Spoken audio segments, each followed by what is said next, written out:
Good morning. আমাদের সকালের গীতা চর্চা, গীতা অনুশীলনে সবাইকে স্বাগত।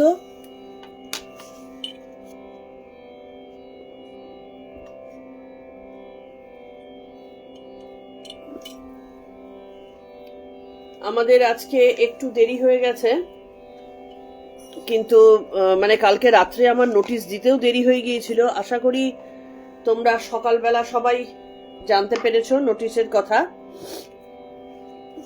আমাদের চলছিল গীতা কর্মযোগ, গীতা পঞ্চম অধ্যায় কর্ম সন্ন্যাস যোগ।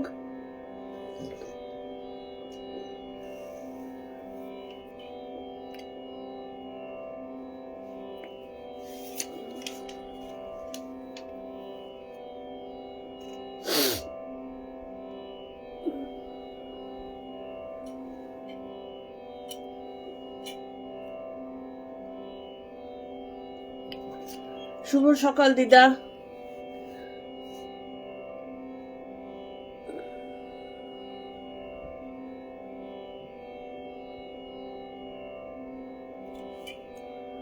মিতাদি গুড মর্নিং।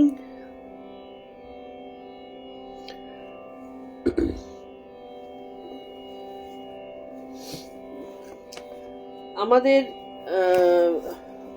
পঞ্চম অধ্যায়ের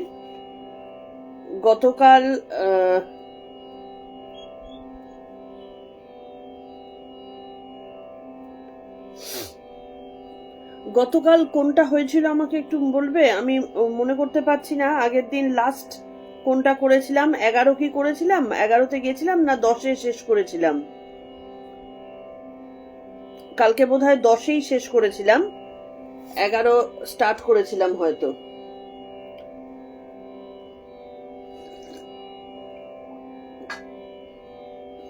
গুড মর্নিং পলি। তুমি কোথা থেকে ফিরছো না যাচ্ছ? থ্যাংক ইউ দিদা। আমাদের 10 কালকে কমপ্লিট হয়ে গিয়েছিল, কিন্তু আমরা আজকে আবার প্রণাম মন্ত্র দিয়ে শুরু করার আগে একটুখানি 10 পড়ে নিয়ে আবার আমরা পরবর্তী নতুনটাতে যাব। 10টা অল্প একটুখানি আমরা বলে নেব।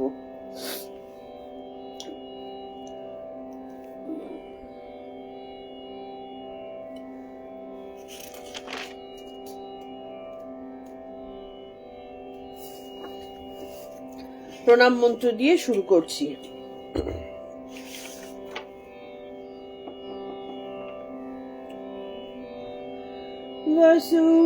वसुदेवसुतं देवं कंसचाणूरमर्दनं देवकी परमानन्दं कृष्णं वन्दे जगद्गुरुम्।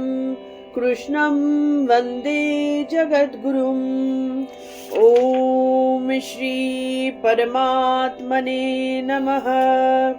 श्रीमद्भगवद्गीता अथ पंचमोऽध्यायः। अर्जुन उवाच सन्न्यासं कर्मणां कृष्ण पुनर्योगं च सांससि यच्छ्रेययेतयोरेकं तन्मे ब्रूहि सुनिश्चितम्। श्रीभगवानुवाच सन्न्यासः कर्मयोगश्च निःश्रेयस्करावुभौ तयस्तु कर्मसन्न्यासात् कर्मयोगो विशिष्यते। ज्ञेयस्य नित्यसन्न्यासी यो न द्वेष्टि न काङ्क्षति निर्द्वन्द्वो हि महाबाहो सुखं बन्धात् प्रमुच्यते। सांख्ययोगो पृथक् बालः प्रवदन्ति न पण्डितः एकमप्यास्थितः सम्यग् उभयोर्विन्दते फलम्। यत्साङ्ख्यैः प्राप्यते स्थानं तद्योगैरपि गम्यते। एकं साङ्ख्यै च योगै च यः पश्यति स पश्यति। सन्न्यसस्तु महाबाहो दुःखमाप्तुमयो गतः योगयुक्तो मुनिर्ब्रह्म न चिरेणाधिगच्छति योगयुक्तो विशुद्धात्मा विजितात्मा जितेन्द्रियः सर्वभूतात्मभूतात्मा कुर्वन्नपि न लिप्यते नैव किञ्चित् करोमीति युक्तो मन्येत तत्त्ववित् पश्यन् शृण्वन् स्पृशन् जिघ्रन् नश्नन् गच्छन् स्वपन् स्वसन्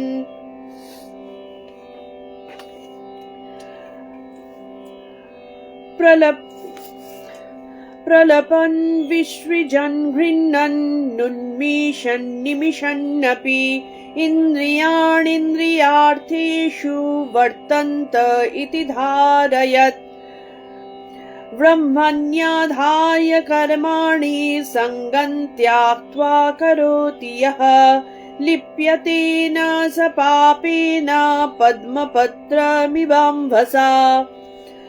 আমাদের এই 10 নম্বর অবধি হয়েছিল। 10 নম্বরে কি আমাদের বলা হয়েছে যে 8, 9, 10 এগুলোতে আমাদের যেটা বলা হয়েছে যে যারা তত্ত্বজ্ঞানী এবং ব্রহ্মকে যারা বুঝতে পেরেছেন আর কি, তাদেরকে কোনো রকম বিষয় সুলভ বা বহির্জগতের কোনো কাজ তাদেরকে কর্মফলের মাধ্যমে বাঁধতে পারে না। তার কারণ কি, তারা জানেন সম্পূর্ণভাবে যা কাজ হচ্ছে পুরোটাই ইন্দ্রিয় করছে, ইন্দ্রিয়ের সাথে আমার দেহের যে কোনো সম্পর্ক নেই, ইন্দ্রিয়ের সাথে আমার যে কোনো সম্পর্ক নেই, এইটা তারা সম্যক রূপে অভ্যাসের দ্বারা আত্মস্থ করেছেন এবং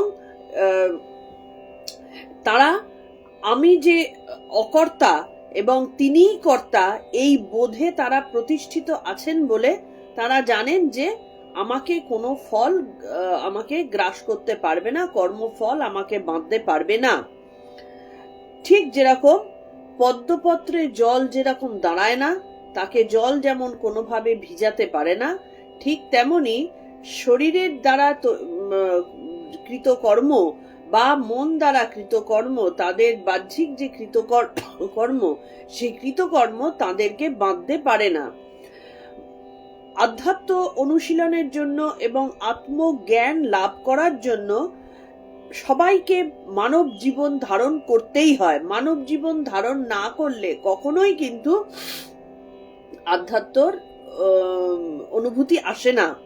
সুতরাং তপস্যা করবার জন্য মহাযোগীরাও কিন্তু মানব জীবন ধারণ করেন।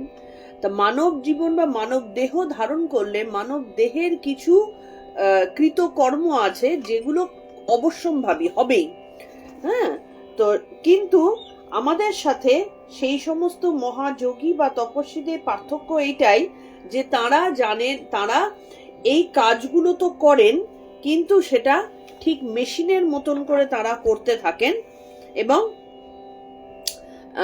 কোনোভাবে পার্থিব জগতের সাথে তারা জড়ান না। তার কারণটা কি, আমরা আগের দিন এইটা বলেছিলাম যে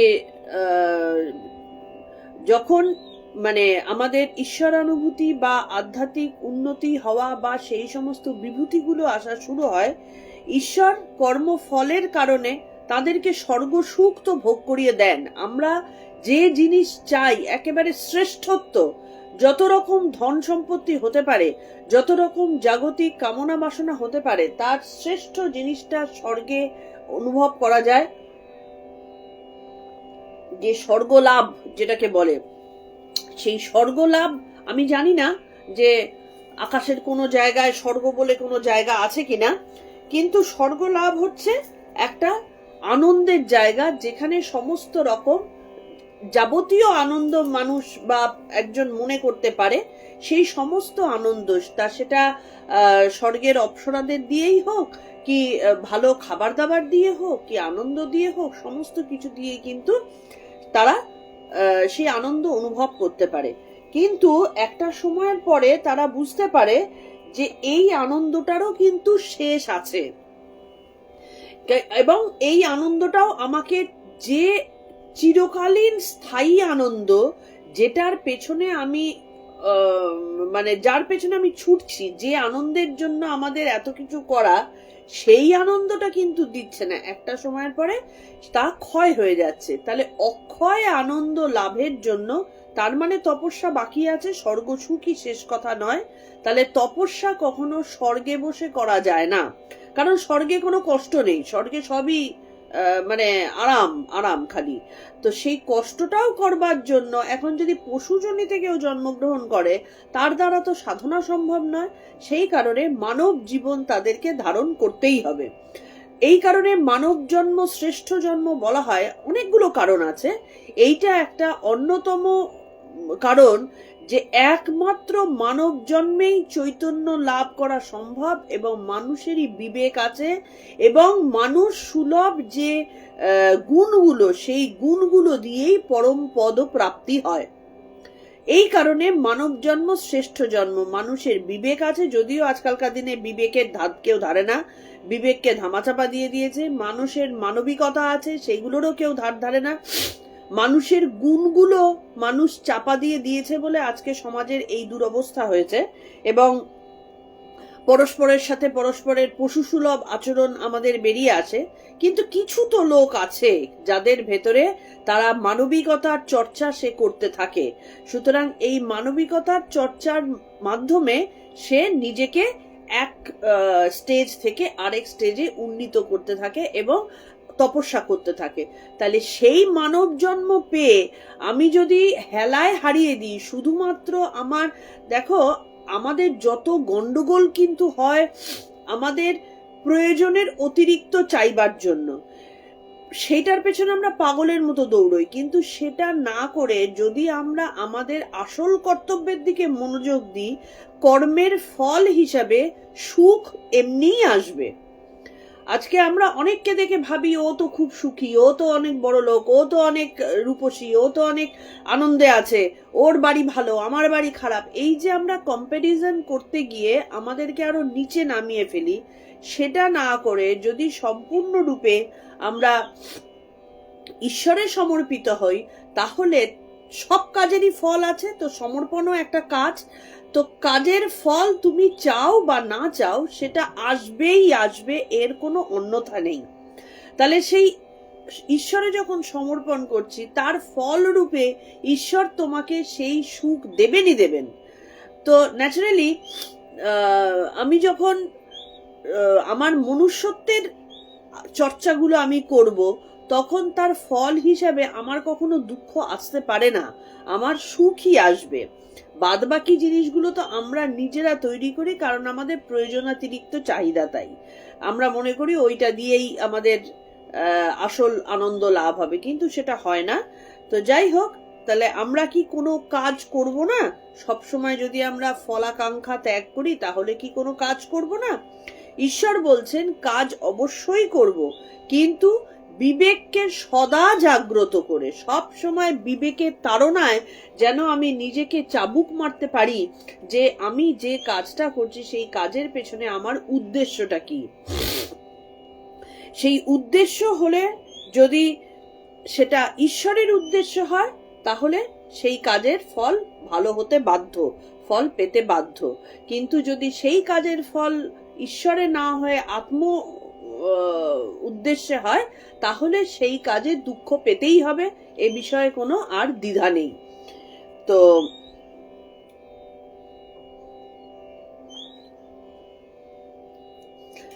তো সেই কারণে বলছেন যারা যোগী, যারা নিজের শরীর ধারণ করেছেন শুধুমাত্র আত্মতত্ত্ব লাভের উদ্দেশ্যে, ঈশ্বরের সমর্পণের উদ্দেশ্যে, তাদের যোগের মাধ্যমে সমস্ত কর্মফল থেকে তারা বন্ধন মুক্ত হতে পারেন, এবং কোনোভাবেই তাদেরকে কর্মের ফল বন্ধনে আবদ্ধ করতে পারে না, পদ্ম পাতায় জলের মতো। সংসারের ধুলো কাদা তাকে গ্রাস করতে পারে না। আমরা আসবো এরপরে 11 নম্বর থেকে। कायेन मनसा बुद्ध्या केवलैरिन्द्रियैरपि योगिनः कर्म कुर्वन्ति संगं त्याक्त्वात्मशुद्धये। योगिनः মানে নিষ্কাম কর্মযোগীগণ, সঙ্গং কর্ম ফলে আসক্তি, এই সঙ্গ কথাটার মানে আমরা পড়ব ত্যাক্ত্বা ত্যাগ করে। এটা কিছুটা আমরা কিন্তু আগের দিন বলেছিলাম, 11 নম্বরটা যেহেতু কিছুটা এগিয়েছিলাম সেই কারণে সঙ্গ কোনটাকে বলে আমাদের যৌগিক মার্গে এবং ত্যাক্ত্বা ত্যাগ করা কাকে বলে এটা আমরা কিছুটা বলেছিলাম। আত্মশুদ্ধায়ে মানে চিত্ত শুদ্ধির জন্য, কেবলই কেবল অবস্থা, কেবল অবস্থা কথাটার মানে হচ্ছে আমরা কেবলই আমি করছি, এই কথাটার সাথে কিন্তু কেবল অবস্থার একটা পার্থক্য আছে।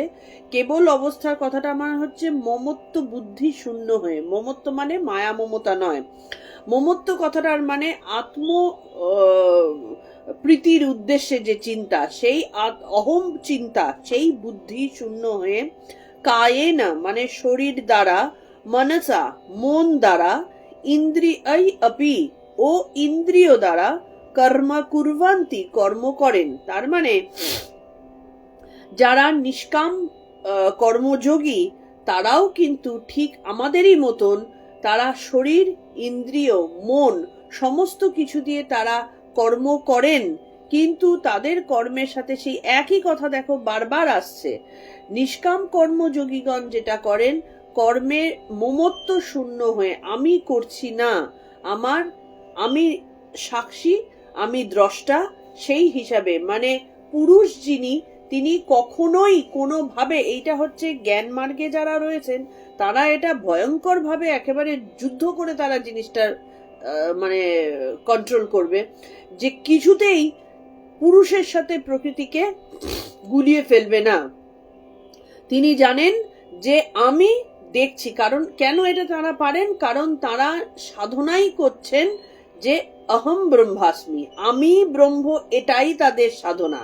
জ্ঞান মার্গীদের সাধনা কিন্তু এটাই। ভক্তি মার্গের সাধনা একরকম, কর্মযোগের সাধনা আরেক রকম, সেটা তো আমরা কালকে ডিসকাস করেছি অলরেডি। কিন্তু জ্ঞান মার্গের সাধনাটা যেহেতু আমি ব্রহ্ম আর বাদ বাকি সব হচ্ছে ইন্দ্রিয়, বাদ বাকি সব জাগতিক, এইটা তারা হাজার চেষ্টা করলেও তাদেরকে বলে বোঝানো যাবে না, তারা বুঝবে না। তো সেই কারণে তারা যে কোনো কর্ম করছেন না কেন তাদেরকে কর্ম করতেই হয়। ওই যে এই মুহূর্তে বললাম, যেহেতু শরীর ধারণ হয়েছে সেই অনুযায়ী কর্ম করতেই হয়, এবং মন বুদ্ধি ইন্দ্রিয় দ্বারা যেটুকু কর্ম করেন পুরোটাই চিত্ত শুদ্ধির উদ্দেশ্যে করেন, আর কোনো উদ্দেশ্য তাদের নেই। আমাদের সারা দেহে প্রচুর রয়েছে, হাজার হাজার নারী রয়েছে, প্রত্যেকটা নারীর একটা করে মানে ঊর্জা, যেটাকে আমরা বলি চক্র, সেই 7টা চক্রের সাথে সেই নারীগুলো কানেক্টেড আছে। এই চক্রগুলোতে প্রাণ বা ঊর্জা, যে শক্তি তাদের মধ্যে রয়েছে সেইগুলোই তারা সেই নারী পথে চালনা করেন। এবার এই নারীগুলো যেহেতু বিশুদ্ধ নয়, তার কারণ কি, বায়ু পিত্ত কফ দ্বারা সর্বদা সব সময় কোনো না কোনো একটা জিনিস দিয়ে আমাদের এই নারীগুলোর মুখ কিন্তু বন্ধ থাকে। নারীর ভেতর দিয়ে আমরা রক্ত তো চালিয়ে দিতে পারছি, স্বাভাবিক গতিতে রক্ত চলে যাচ্ছে, অক্সিজেনও চলে যাচ্ছে, কিন্তু প্রাণ চলছে না। এই প্রাণ আর বায়ু, এই প্রাণ বায়ু যে জিনিসটা, এটা কিন্তু আমাদের বিশেষভাবে চর্চার প্রয়োজন আছে।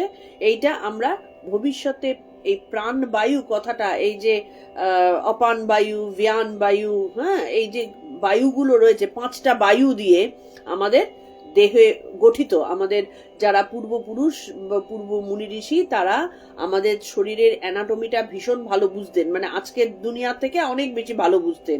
সেই কারণে আজকের দুনিয়া শুধু কোথায় হার্ট আছে, কোথায় লাংস আছে আর কোথায় কিডনি আছে জানে, এনারা কিন্তু তারও ভেতরের অন্তরস্থ সূক্ষ্মাতি সূক্ষ্ম জিনিসটা জানতেন। তাহলে এই যে বায়ু, এই প্রাণ বায়ু সবার মধ্যে দিয়ে, সব নারীর মধ্যে দিয়ে যেতে পারে না।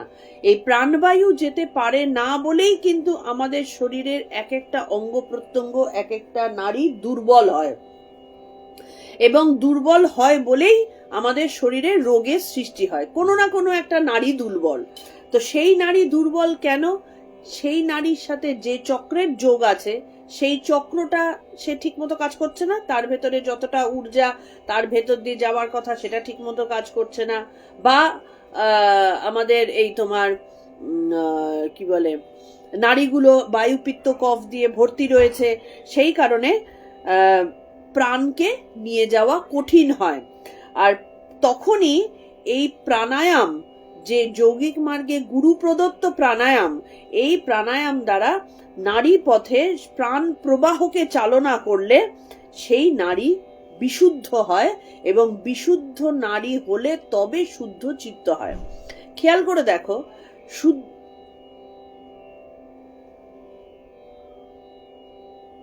খেয়াল করে দেখো যে আমরা ধরো ঈশ্বর আরাধনা করতে বসছি, আমাদের এই জায়গাটা চুল করছে, পাটা একটু টনটন করছে, হঠাৎ করে একটু গরম লেগে গেল, কি তোমার কি বলে কোমর ব্যথা হয়ে গেল, হ্যাঁ, কি আমার পুজো করতে করতে অনেকের যেমন বাথরুম পেয়ে গেল। তাহলে এই যে ঘটনাগুলো ঘটছে কেন? তার কারণ হচ্ছে ওই নারীগুলো দুর্বল, ওই নারীগুলোর মধ্যে দিয়ে প্রপার প্রাণ চলছে না বলে সেগুলো আমাদের ওই পুজোতে বা চুপ করে বসতে বিঘ্ন ঘটাচ্ছে। তাহলে প্রাণায়ামের দ্বারা যখন সেই নারী মল বলা হয়, সেগুলোকে অশুদ্ধ নারী যখন শুদ্ধ হবে, তখন অটোমেটিক্যালি আমার মনে তোলপাড় করার মতন শরীর সাথ দেবে না, আমার মন শান্ত হবে, চিত্ত শুদ্ধ হবে। তো তখন সেই নারী মল দূর হলে বিশুদ্ধ হবে নারীগুলো, এবং তখনই সুষুম্নার দ্বার খুলতে থাকবে, এবং সুষুম্নার দ্বার খুলে সেই পথে যখন প্রাণবায়ুকে ঢোকানো হবে আমাদের গুরু প্রদত্ত ক্রিয়া দ্বারা, তখনই কিন্তু মনে স্থিরতা আসে। না হলে মনের যত রকম বাসনা আমাদের ভেতরে জন্ম নিতে থাকে, এটাই কিন্তু চিত্তমল বলতে থাকে, এবং বাসনার আমাদের উন্মেষ হতেই থাকবে। যখনই আমি দেখবো যে আমার মাটিতে বসতে গেলে পায়ে ব্যথা করছে, সাথে সাথে আমার মনে হবে একটা গদি হলে ভালো হয়, একটা আসন হলে ভালো হয়। এবার সেই আসনে বসে যদি আমার কুটকুট করে, তখন সেই আসনটা না, আরেকটু ভালো আসন হলে ভালো হয়। একেবারে শুরুর থেকে আমাদের চাহিদা হতে থাকে আর কি। তো সেই কারণে তারা এই যোগীরা কি করেন, তারা শরীরের যে কার্যগুলো হতে থাকে, সেটা আগের দিন পড়েছিলাম আমরা, মলমূত্র ত্যাগই হোক, কি তোমার শারীরিক সক্ষমতার জন্যে, যাতে করে আমাকে এই যে ঘন্টার পর ঘন্টা যাতে আমি ধ্যানে বসে থাকতে পারি, ধ্যানে ঘন্টার পর ঘন্টা বসে থাকা কি মুখের কথা, 5 মিনিট বসে থাকা যায় না, কোমর টনটন করবে। তো সেখানে তারা 15 ঘন্টা 16 ঘন্টা দিনের মধ্যে তারা ধ্যান জপ করে যাচ্ছেন। তো সেইটা করার জন্য সুস্থ শরীরের দরকার। আচ্ছা, সুস্থ শরীরের পরে যখন আমাদের এই নারীগুলো নিয়ে নাড়াঘাটা হবে, তখন সেই নারী তার একরকম ভাবে তাদেরকে যাত্রচত্রভাবে চলতে দেওয়া হয়েছে, তারপরে যখন সেটাতে রাশ টানা হচ্ছে, সে বেগরবাই করবে, তার একটা চাপ আছে, সেই চাপ শরীরে ধারণ করতে হবে। সুতরাং সুস্থ শরীর ছাড়া আধ্যাত্ম চিন্তন কিন্তু সম্ভব নয়, কোনোভাবেই সম্ভব নয়। হয়তো কিছুটা আমরা মন শান্ত সামান্য করতে পারি, কিন্তু যে কারণে আমাদের আধ্যাত্ম চিন্তনের উদ্দেশ্য, সেই উদ্দেশ্য সাধিত হয় না। সুতরাং ওই কারণে বলে কিন্তু সুস্থ শরীর থাকতে থাকতে অল্প বয়স থেকে আধ্যাত্ম চিন্তন করো, কারণ শরীরের মধ্যে যে পরিবর্তনগুলো আসতে থাকে, সেগুলো ধারণ করার জন্য সুস্থ শরীরের দরকার হয়। তারপরে যখন তারা প্রত্যাহার বা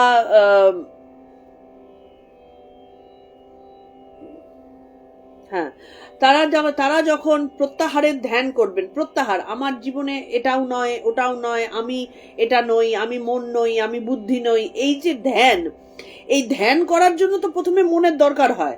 মনকে লয় হবে, ধ্যান করতে করতে মন লয় হয়ে যাবে। কিন্তু এই প্রত্যাহারের জন্য তার মনের দরকার হয়, একাগ্রতার দরকার হয়, তাহলে তার মানসিক কাজও হচ্ছে। তাহলে এই মানসিক কাজগুলো করবার জন্য তাদেরকে মনকে পবিত্র করতে হবে।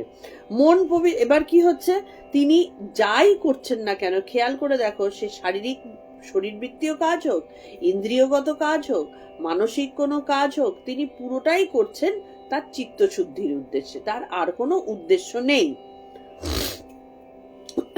এখানে দেখো বলছেন, শ্লোকের পর শ্লোক একই প্রসঙ্গ চলছে, আলটিমেটলি কর্মযোগ। অর্জুনের দৃষ্টি মায়ায় আচ্ছন্ন হয়ে রয়েছে। তিনি বলছেন যে তিনি যুদ্ধ করবেন না, কাজ করবেন না। সেই কারণে শ্রীকৃষ্ণ এত কথা তিনি বলে যাচ্ছেন এবং নানাভাবে বোঝাচ্ছেন, কিন্তু অর্জুন তাতেও বুঝছেন না। আমাদের অর্জুন হচ্ছেন আমাদের প্রতীক। আমাদের হাজার বোঝানো হয়, হাজার উপমা দেওয়া হয়, হাজার ঈশ্বরীয় কথা শোনানো হয়, হাজার শাস্তি দেওয়া হয়, হাজার কষ্টে ফেলা হয়, তারপরেও কিন্তু আমাদের বুদ্ধির গোড়ায় ধোঁয়া লাগে না, আমাদের মন পবিত্র হয় না, আমরা সুচিন্তা করতে পারি না। আলটিমেটলি আমি বলবো যে যখন বুঝবে যখন তোমার এরকম অবস্থা হবে, তখন তুমি বুঝবে যে কত ধানে কত চাল। আমরা এরকমই বলি, আমার মতো অবস্থা হলে তুমি বুঝতে। আমার যদি আজকে এই অবস্থা না থাকতো, তাহলে আমি অমুক করে ফেলতে পারতাম। এই যে ঘটনাটা, এগুলো কিন্তু কোনো প্রয়োজনই থাকে না, কারণ আমরা বুঝি না। কি বুঝি না? আমরা মায়াকে বুঝতে পারি না, যে এই পুরোটাই মায়া। 2-4 দিন আগে আমি, যেহেতু কালকেও বলেছিলাম যে আমি গুরু নই, আমি শিক্ষকও নই, আমি আচার্যও নই, আমি নিজে একজন শিকার, যে নিজে যা পড়ছি সেটা আমি তোমাদের কাছে পড়া দিচ্ছি বলতে পারো। সেই কারণে অনেক গল্প করার সুযোগ আমার থাকে তোমাদের কাছে। আমি কয়েকদিন আগে আমার গুরুর কাছে জিজ্ঞেস করেছিলাম যে সমর্পণ কিভাবে করে। আমি কি মনে মনে বললাম, মা আমি তোমাকে সমর্পণ করলাম, সব সমর্পণ হয়ে গেল? কি খুব মনোযোগ দিয়েই বললাম যে সমর্পণ করব কি করে। তো গুরুমা তখন কিন্তু বললেন যে চিত্তশুদ্ধি না হলে সমর্পণও করা যায় না। সমর্পণ এমন একটা জিনিস, যখন আমি আমার চূড়ান্ত হতদরিদ্র মানে বিচ্ছিরি অবস্থার মধ্যেও আমি তাকেই ধরে বসে থাকবো যে তুমি যেটা করাবার সেটাই করবে, তুমি যা করার করো। তুমি যদি মনে করো যে আমাকে কাজ করাবে, সেই কাজটা করবো একেবারে সম্পূর্ণভাবে মোহ মুক্ত হয়ে, আকাঙ্ক্ষা মুক্ত হয়ে আমি কাজ করে যাব জাস্ট যন্ত্রের মতন। আমি জানি যা করা তুমি করবে, আমার ফলের দরকার নেই। সেইটা শুধুমাত্র মুখে মা আমি সমর্পণ করলাম এই বললে হয় না, এটা অন্তর থেকে আনতে হয়। তো সেটা অত সহজ নয়। তার কারণ হচ্ছে অজ্ঞানতা আমাদেরকে ছেয়ে আছে, আমাদের মনকে সম্পূর্ণভাবে ছেয়ে আছে। সেটা কি? আমি ও আমার বোধ, এটাই অজ্ঞানতা।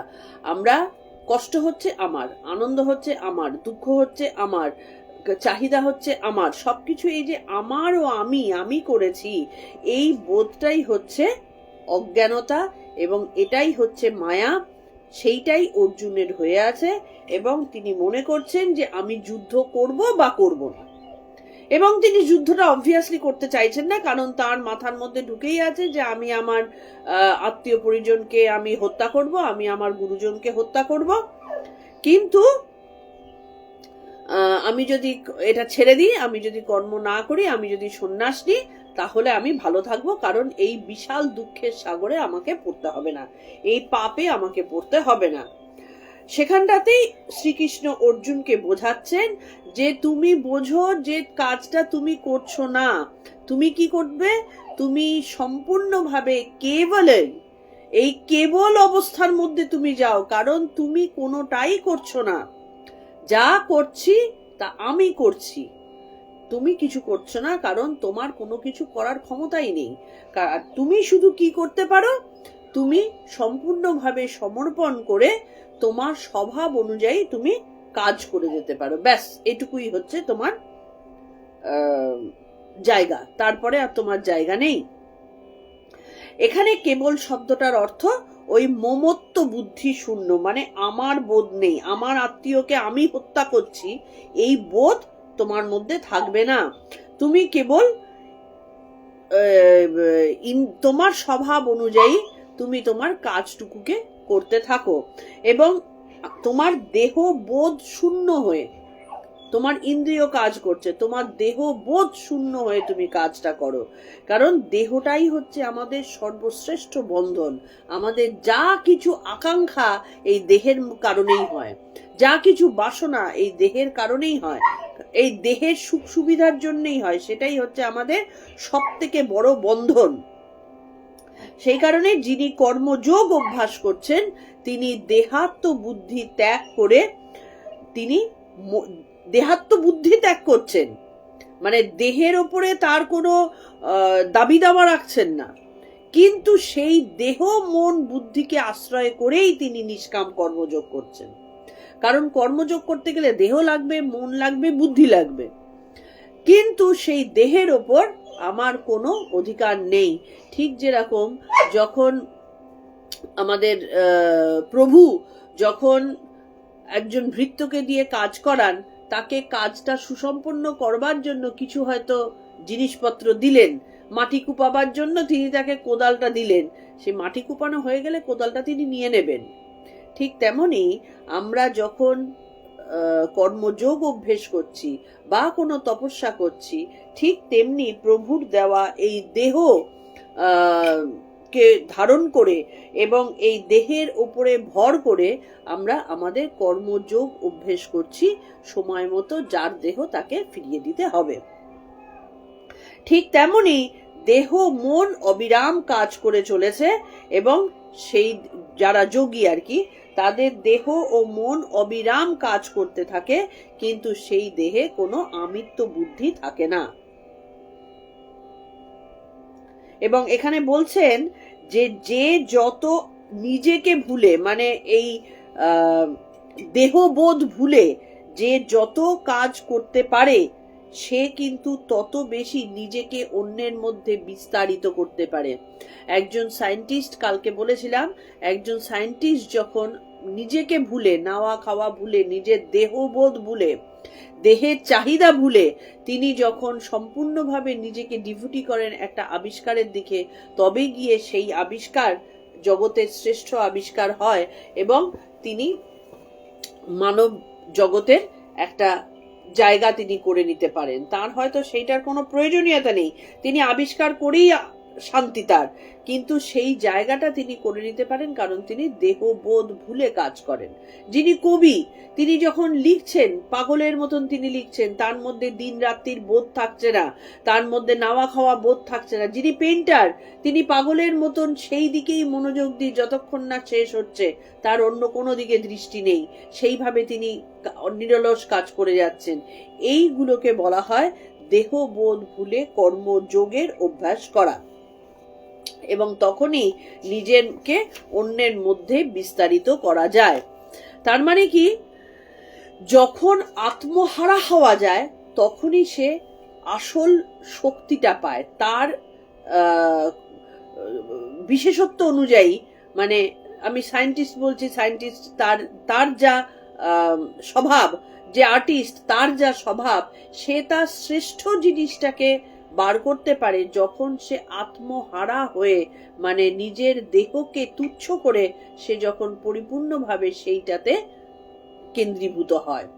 তো সেই কারণে যোগী যারা, তারা দেহকেই আশ্রয় করছেন, তারা কিন্তু আশ্রয় যা করছেন, যা কাজকর্ম করছেন, কর্মযোগ করছেন, ঈশ্বর অনুভূতি করছেন, দেহকে ধরেই করছেন, কিন্তু দেহের ওপর তার কোনো রকম কোনো মানে আমার দেহ এই বোধ তার নেই।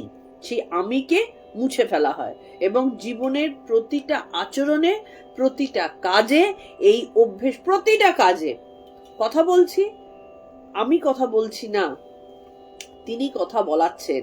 আমি কাজ করছি, আমি অর্থ রোজগার করছি, আমি সংসার প্রতিপালন করছি, আমি জামা কাপড় পরছি, আমি স্নান করছি, আমি মলমূত্র ত্যাগ করছি, সমস্তটাই আমার ইন্দ্রিয় করছে। কিসের উদ্দেশ্যে? শুদ্ধিকরণের উদ্দেশ্যে। পেটের মধ্যে যদি মলমূত্র জমে যায় তাহলে শরীরটাই তো পচে যাবে। সেই কারণে অশুদ্ধ শরীর দিয়ে ঈশ্বরের আরাধনা করা যাবে না, তাই আমি মলমূত্র ত্যাগ করছি। বাস্তব কিন্তু সেটাই, কিন্তু আমরা সেটা বুঝি না বা বুঝতে চাই না যে আমরা কি কারণে বাথরুমে যাচ্ছি, স্নান করছি, কি জন্য স্নান করছি। আমি ভাবছি প্রচন্ড গরম লাগছে, আমার শরীরটা পরিষ্কার হলো না, অ্যাকচুয়ালি এইগুলো বহিরঙ্গের পরিষ্কার, এই পরিচ্ছন্নতা দিয়েই কিন্তু আমি আমার অন্তরকে পরিষ্কার করছি। যার জন্য দেখবে স্নান করে এসে একটু পুজোতে বসলে বেশ ভালো লাগে, কারণ আমি একটা পরিষ্কার বোধ করি। তাহলে এই পরিচ্ছন্ন পুরো জিনিসটাই কার জন্য করছি? ঈশ্বরের জন্য করছি। তাহলে আমির জায়গায় সব তুমি, তুমিই সব। এইটা হচ্ছে আমাদের 11 নম্বর।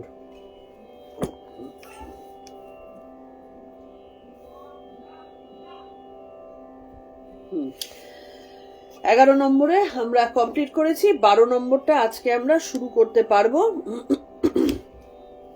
যদি সেটা কমপ্লিট করতে পারি কিনা দেখছি।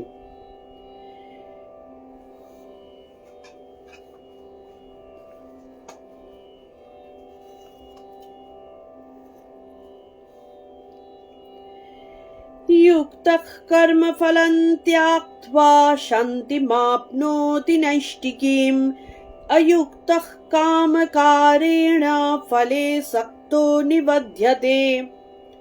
युक्तः कर्मफलं त्याक्त्वा शान्तिमाप्नोति नैष्टिकीम् अयुक्तः कामकारेण फले सक्तो निबध्यते। মানে কি? যুক্ত মানে যথারীতি সেই নিষ্কাম কর্মযোগী, যিনি যুক্ত থাকেন, যিনি সর্বদা যুক্ত থাকেন, তিনি নিষ্কাম কর্মযোগী। কর্মফলন মানে কর্মফল, ত্যাক্ত্বা ত্যাগ করে, নৈষ্ঠিকিম মানে আত্যন্তিক, মানে মানে সম্পূর্ণভাবে, শান্তিম মানে মোক্ষরূপ শান্তি, আপনতি প্রাপ্ত হন, সম্পূর্ণভাবে তিনি মোক্ষরূপ শান্তি প্রাপ্ত হন। অযুক্তঃ মানে সকাম ব্যক্তি, কামকারেণ কামনাবশত, ফলে কর্মফলে আসক্ত হয়ে, নিবদ্ধতে আবদ্ধ হন। তাহলে যতবার আবদ্ধ হচ্ছেন ততবার তিনি বন্দি দশার মধ্যে পড়ছেন, এবং বন্দি দশার মধ্যে পড়লে আমার প্রভু এসে কোনো সময় আমাকে চাপকাতেও পারেন, কোনো সময় আমাকে আদরও করতে পারেন, তার যেরকম ভাবে ইচ্ছা তিনি রাখবেন। কোনো সময় খেতে দিলেন, কোনো সময় খেতে দিলেন না। তাহলে আমরা দেহ বোধের মধ্যে আবদ্ধ হয়ে বারবার করে আমাদের এই পার্থিব জগতে ফেরত আসতে হচ্ছে। কেন? কারণ আমাদের সেই দেহবোধ সুলভ যে কামনা বাসনা, সেগুলোর থেকে আমরা মুক্ত হইনি। তাই আবার যারা অবতার পুরুষ, তারাও দেহ ধারণ করেন, কিন্তু তাদের দেহ ধারণটা তাদের ইচ্ছায় আমাদের মঙ্গলের জন্য, অজ্ঞানতাকে দূর করার জন্য। পুরো সমাজে যত অজ্ঞানতা ছড়িয়ে আছে তাদেরকে কিছুটা জ্ঞানের আলো দিয়ে একটু তাদেরকে বোধে আনার জন্য তারা অবতার পুরুষ যারা, তারা দেহ ধারণ করেন।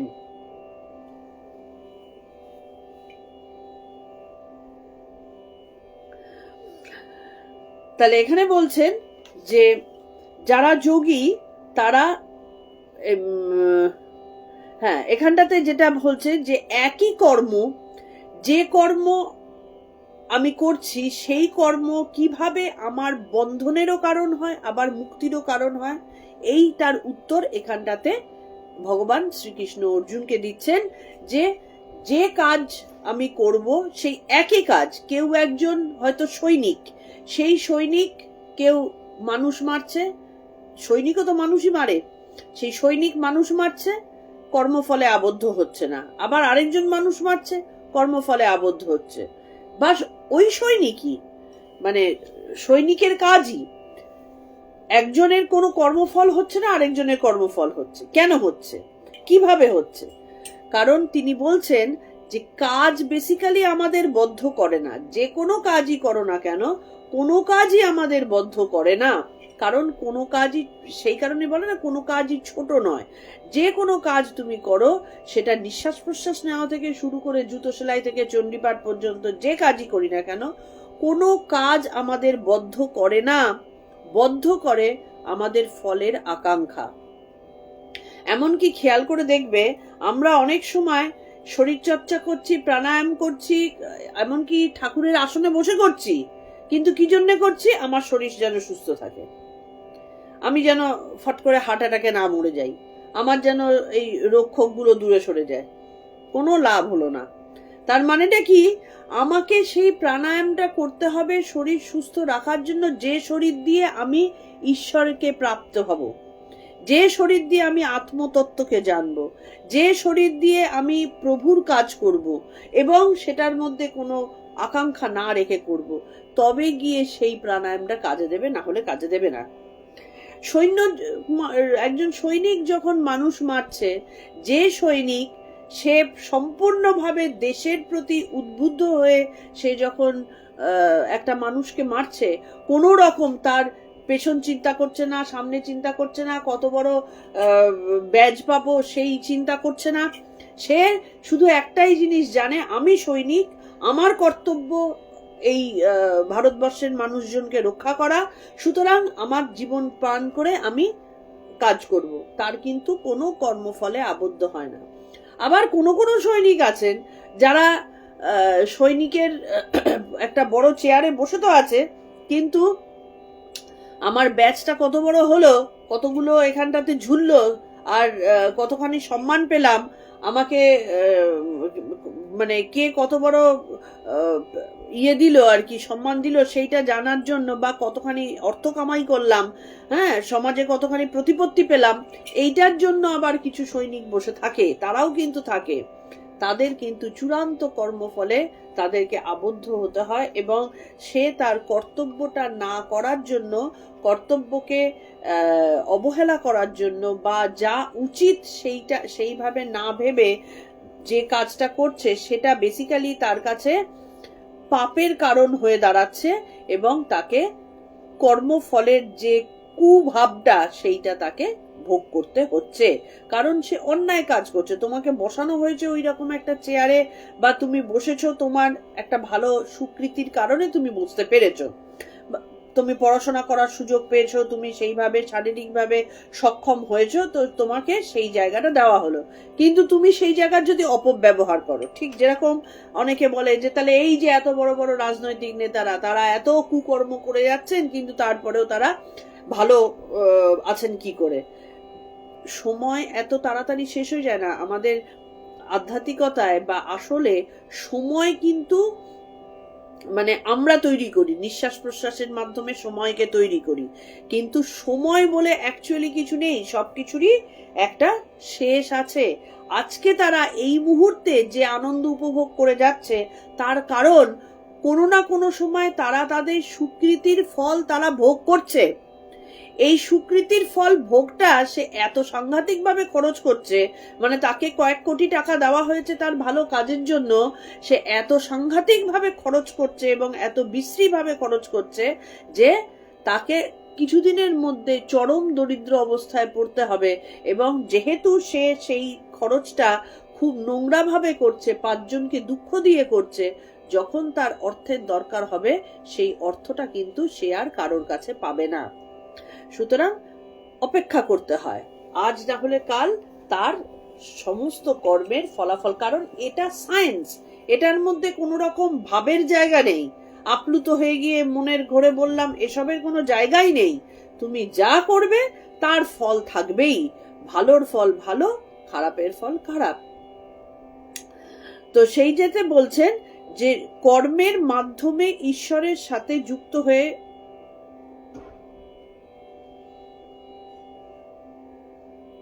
হ্যাঁ একটা বলতে গিয়ে আমি সরে গেলাম, যে ওইটাই বলছেন যে যে কাজ, এই সৈনিকের উদাহরণ দিয়ে বললাম, যে কাজ করে একজন মানুষ বদ্ধ হয়ে যাচ্ছে, চূড়ান্ত বদ্ধ হয়ে যাচ্ছে, সেই একই কাজটা করে আরেকজন কিন্তু মুক্ত হয়ে যেতে পারে। সুতরাং কাউকে কি কাজ করছে, কিভাবে করছে, এইটা দেখে বিচার না করে আমাদের শুধু কাজে মন দিতে হয়। তার কারণ আমরা যে যোগী তাকে কিন্তু দেখে বুঝতেও পারবো না। আমরা কিন্তু মানুষের ভেতরে ঢোকার ক্ষমতা আমাদের কিন্তু তৈরি হয়নি। একজন যোগের জন্য কাজ করছে আর একজন বাসনার জন্য কাজ করছে, এই দুটোর মধ্যে কিন্তু পার্থক্য আছে। একই কাজ করে, ধরো একই সংসার করে, কি একই অফিসে চাকরি করে, একই রকম কলম পিষে, কি একই টিচিং লাইনে গিয়ে একজন চরমবদ্ধ হয়ে যাচ্ছে আর একজন পূর্ণভাবে মুক্ত হয়ে যাচ্ছে।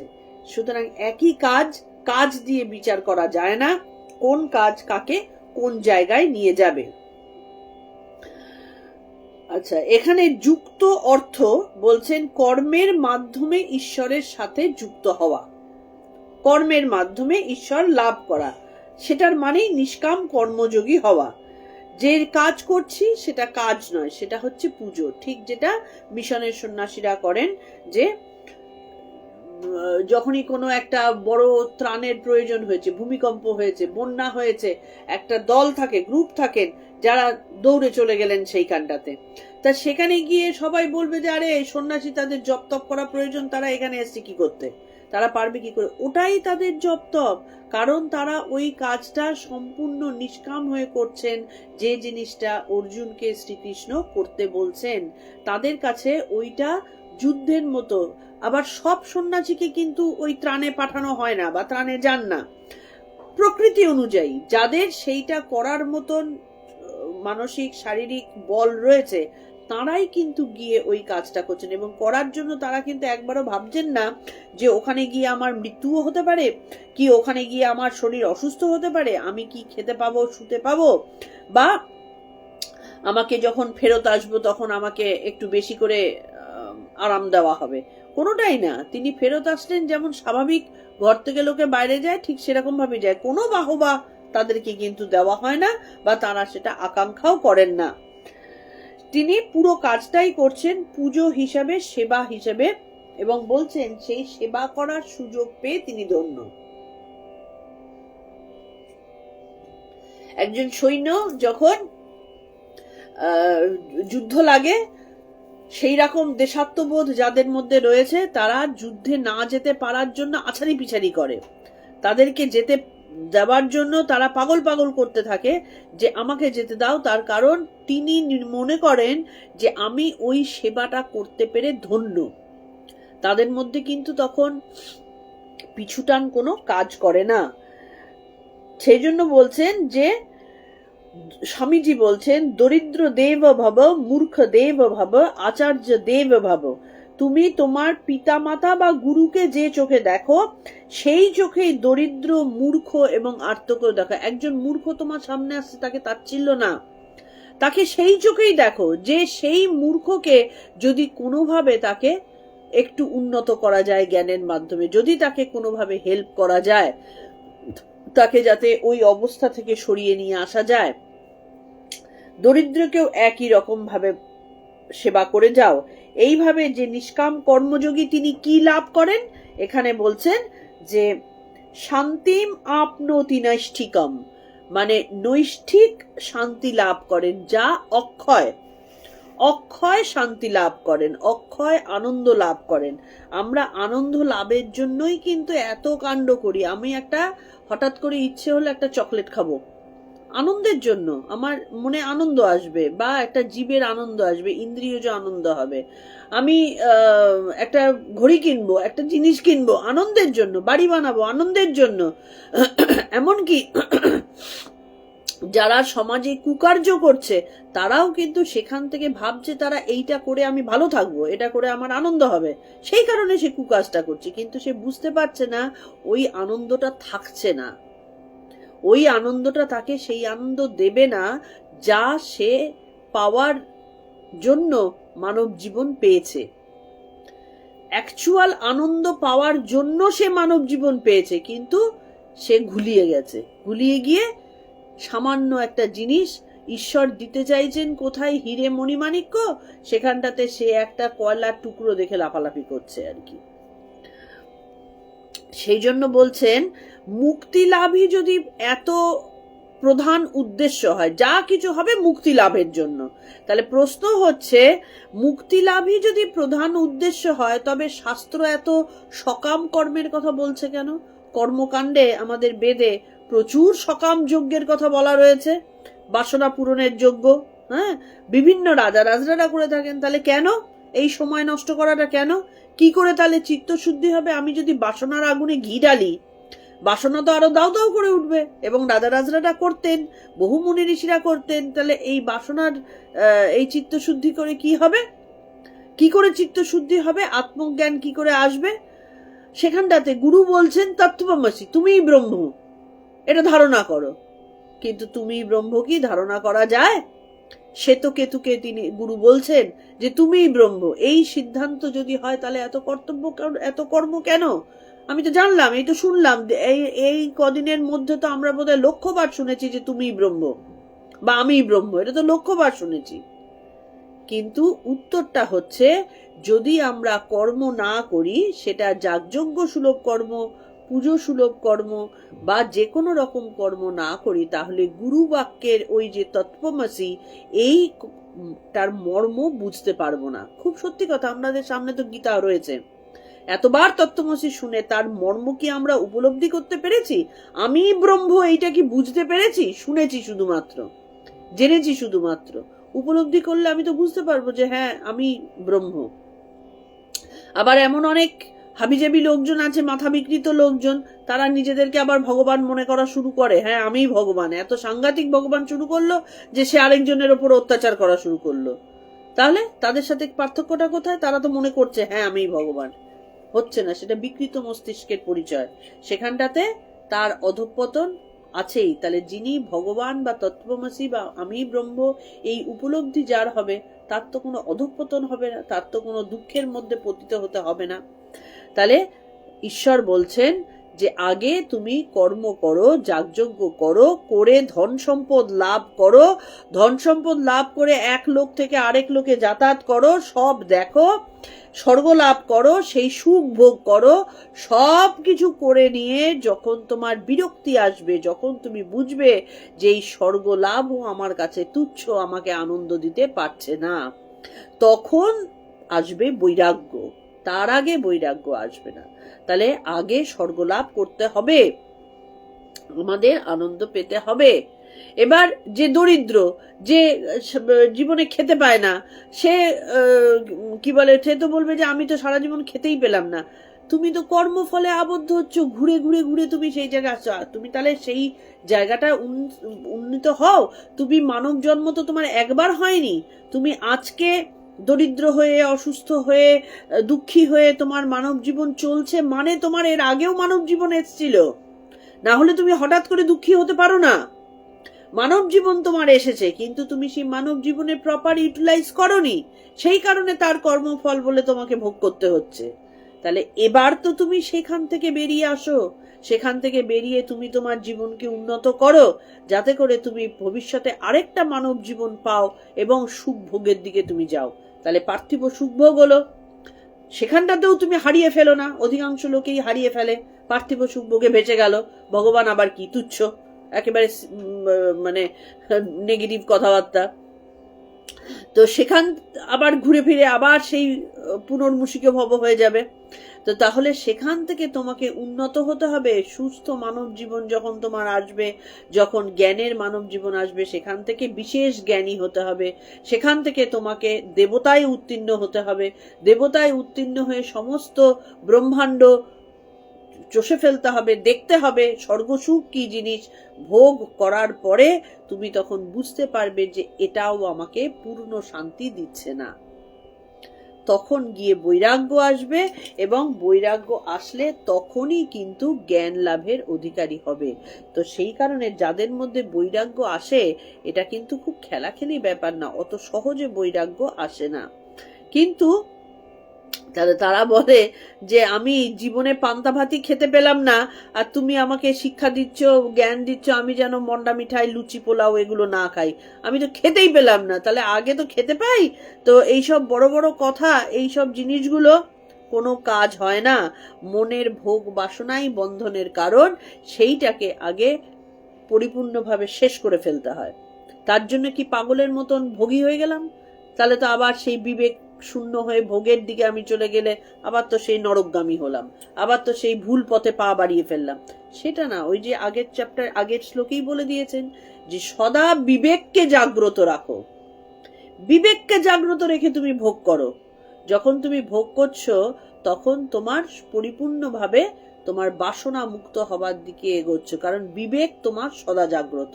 যেই মুহূর্তে বিবেককে জাগ্রত করে তুমি ভোগ করতে যাবে, বিবেক তোমাকে বলবে যে এটা করে কি আমার কোনো লাভ হচ্ছে, এটা কি আমাকে পূর্ণ আনন্দ দিতে পারছে না, পারছে না। যেহেতু পারছে না, সুতরাং এটা আমার আর কোনো দরকার নেই। ভোগ চলে যাবে তখন, তখন ভোগকে তুচ্ছ বলে মনে হবে, আমার খাওয়া হয়ে গেছে, আর প্রয়োজন নেই। এইভাবে মানুষ ধীরে ধীরে উন্নত মানব জীবনে পৌঁছয় এবং উন্নত মানব জীবন থেকে দেবতায় পৌঁছায়।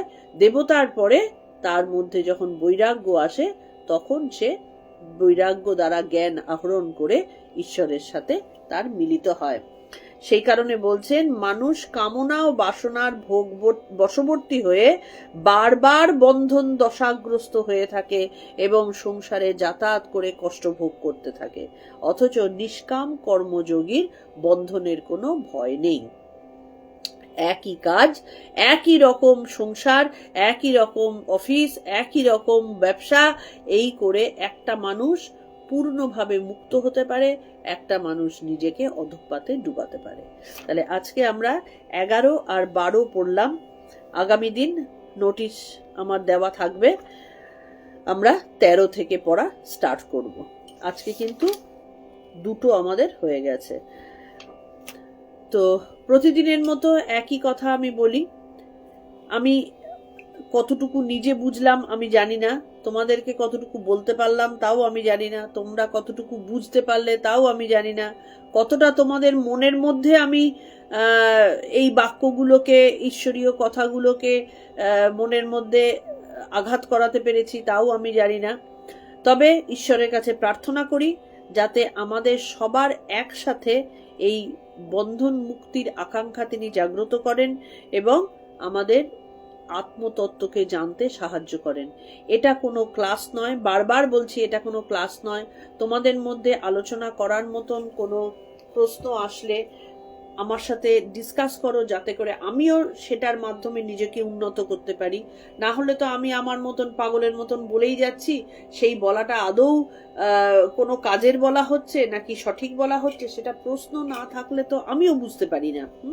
কারণ আমি তো টিচার নই যে আমি বিশেষ জ্ঞান পেয়ে সেগুলো সবকিছু ইয়ে করতে পারবো। প্রশ্ন থাকলে আমার পক্ষেও নিজেকে উন্নত করতে সুবিধা হয় আর কি। তো সেই কারণে তোমরা এই আলোচনাটাকে আলোচনার মতন করে যা প্রশ্ন আসে মনের মধ্যে সেটা করো। আমি চেষ্টা করব আমার যতটুকু নলেজ আছে সেটুকু দিয়ে উত্তর দেবার।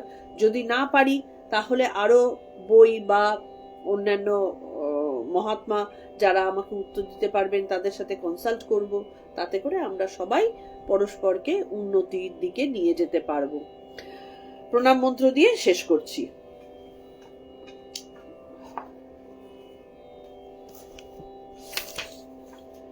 ओम तत्सदिति श्रीमद्भगवद्गीतासु उपनिषत्सु ब्रह्मविद्यायां योगशास्त्रे श्रीकृष्णार्जुन संवादे कर्मसन्न्यास योग नाम पंचमोऽध्यायः। ओम श्री कृष्णार्पणमस्तु। ओम श्री कृष्णार्पणमस्तु। ओम श्री कृष्णार्पणमस्तु। ভালো থেকো সবাই, আমার পরবর্তী নোটিশের জন্য অপেক্ষা করো।